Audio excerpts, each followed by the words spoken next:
discussed among Athenians themselves, whether to protect the city proper or evacuate the population, and a second between the remaining city-states of the alliance over whether to fight at sea in the Bay of Salamis or to fall back southward even further. Some of these deliberations were cut short when Xerxes arrived at Attica and quickly stormed Athens. The king's forces, in short order, had surrounded the Acropolis, where a die-hard Athenian contingent proved that the oracle did not mean their futile barricade was any sort of literal wooden wall. No prisoners were taken. Themistocles had previously introduced a decree to evacuate the city.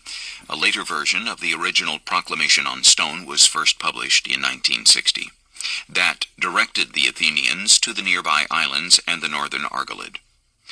The city-state's defense was reduced to those who manned about 180 triremes in the Bay of Salamis, along with small contingents of hoplites.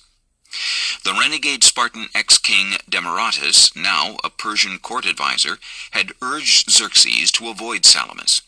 Instead, he argued the Persians should sail around the Peloponnese to occupy the island of Kythera off Sparta. That way, Demaratus insisted, the Persians could avoid losses, tie down the Spartan army, and raise a revolt of the city-state's agricultural serfs, the Helots, perhaps putting Demaratus himself back in power at Sparta as a puppet satrap king. With Athens in flames and the Greek fleet trapped in the Straits of Salamis, however, such wise but cautious advice seemed timid to Xerxes. Instead, once the Greek armada was easily swamped here at Salamis, the Persians could simply land troops wherever they pleased in the Peloponnese. The plan was to pick off the few remaining city-states one by one. For their part, other Greek leaders had proposed several complicated alternative strategies before and after the retreat from Thermopylae. Many Athenians, for example, still wished to fight on the Attic plain, not at sea, in some sort of decisive infantry confrontation that might repeat the verdict of Marathon and save their city while restoring the prestige of the hoplite class. But that dream was quickly tabled after the disaster at Thermopylae.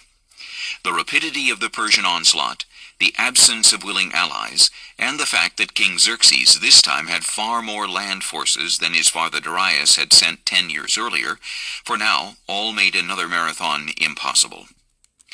Those at Marathon had been outnumbered 3-1, but the Persian land forces were at least 10 times larger than the Athenian hoplites.